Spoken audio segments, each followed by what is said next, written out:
দাদু তখন বিছানায় শয্যাশায়ী। মারা যাওয়ার মাস দুয়েক আগেই দাদু তার সম্পত্তি ভাগ করে দিলেন তার 3 ছেলের মধ্যে। এই 3 ছেলের মধ্যে আমার বাবা ছিলেন সব থেকে বড়। সম্পত্তি বলতে দাদুর 5 বিঘা জমি। এই 5 বিঘে জমির মধ্যে ছোট কাকাকে দিয়েছিলেন 2 বিঘা, মেজ কাকাকে 2 বিঘা, আর আমার বাবাকে দিলেন মাত্র 1 বিঘা।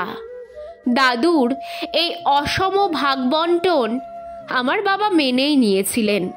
কোনো রকম কোনো প্রতিবাদ তো করেনি, বরং হাসি মুখেই গ্রহণ করেছিলেন। বাবার বিশ্বাস ছিল দাদু কোনো ভুল কাজ করতেই পারেন না। দাদু মারা যাওয়ার বছর খানেক আগে থেকেই বাড়িতে একটা ঝামেলা চলছিল। সংসারে খুঁটিনাটি বিষয় নিয়ে নানা অশান্তি লেগে থাকতো প্রায় দিনই। তারপর সম্পত্তি নিজেদের নামে লিখে দেওয়ার জন্য আমার 2 কাকা দাদুকে বলতেন, বাবা তুমি বেঁচে থাকতেই সম্পত্তি ভাগ করে দিয়ে যাও, আমাদের 2 ভাইকে সম্পত্তি বেশি দিতে হবে, কারণ দাদা ভালো চাকরি করে, তাই দাদাকে কম দিলেও চলবে। একান্নবর্তী পরিবার ভেঙে 2 কাকাই চাইছিলেন আলাদা আলাদা থাকতে, কিন্তু দাদু বলেছিলেন, আমি যতদিন বেঁচে আছি ততদিন একসঙ্গেই থাকতে হবে, কোনোভাবেই আলাদা খাওয়া যাবে না, অন্তত এই বাড়িতে থেকে সেটা চলবে না। বাড়িতে দাদুর কথাই শেষ কথা। দাদুর মুখের ওপর কেউ কথা বলার সাহস পেত না। আমার বাবা ছিলেন একেবারেই নিরীহ শান্তশিষ্ট মানুষ। কোনো দিন দাদুর কথার ওপর কোনো কথাই বলেননি। আর দাদুও সব থেকে বেশি ভরসা করতেন আমার বাবার ওপর। বাবা যেহেতু বড় ছেলে, তাই বেশিরভাগ দায়িত্বটাই বাবার ওপর এসেই পড়ত। আর বাবাকেও দেখেছি দায়িত্ব নিতে কখনো পিছুপা হতো না। বিছানায় শয্যাশায়ী অবস্থায় একদিন দাদু বাবাকে ডেকে পাঠালেন দাদুর ঘরে। বাবা যেতেই দাদু বললেন, বাবা আমার কাছে এসে একটু বস, কয়েকটা কথা বলার জন্যই তোকে আজ ডাকলাম। হ্যাঁ বাবা বলো। আমার সম্পত্তির এই অসম বন্টন দেখে তোর মনে হয়তো একটা ক্ষোভ হতে পারে, সেটা খুবই স্বাভাবিক, কিন্তু আমি ভেবে দেখলাম আমি যা করেছি খুব একটা ভুল কিছু করিনি। না বাবা, আমার কোনো ক্ষোভ নেই। আমি জানি তুমি যা করেছো ভালোর জন্যই করেছো। কখনো তো তোমার মতের বিরুদ্ধে যাইনি বা তোমার কথার ওপরে কোনোদিন কথাও বলিনি, আর সম্পত্তির ওপর কোনো লোভও নেই আমার। দাদু তখন বললেন, আমি তো সেটা জানি।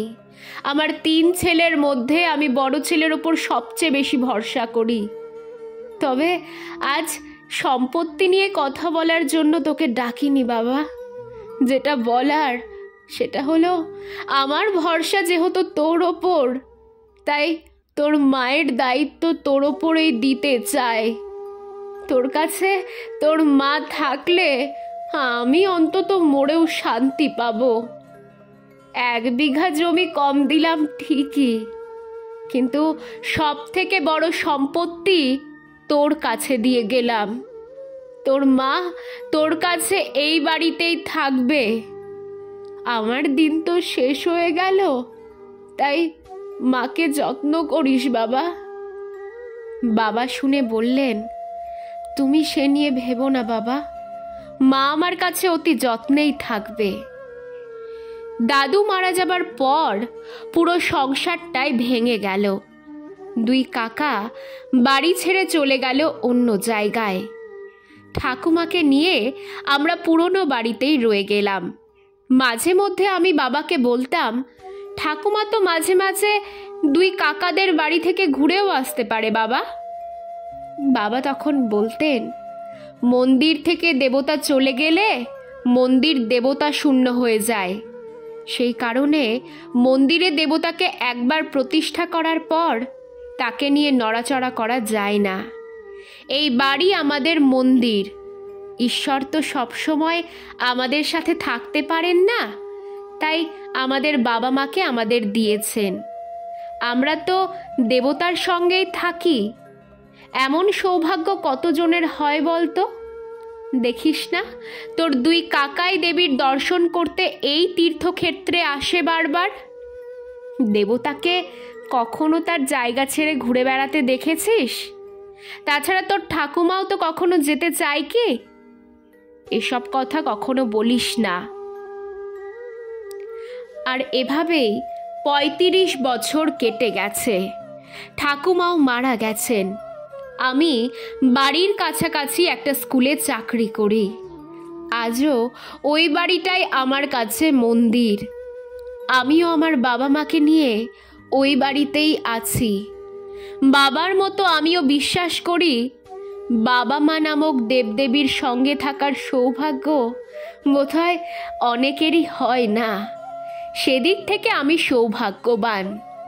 তবে দাদুর দেওয়া সম্পত্তি, সেই 1 বিঘা জমি আমার বাবা আজও রেখে দিয়েছেন। দাদু বোধহয় সত্যি দূরদৃষ্টি সম্পন্ন মানুষ ছিলেন। আমার বাবাকে দাদু মাত্র 1 বিঘা জমি দিয়েছিলেন ঠিকই, কিন্তু সেদিন কি কেউ কল্পনা করেছিল ওই অনাবাদি 1 বিঘা জমির পাশ দিয়ে ন্যাশনাল হাইওয়ে হবে?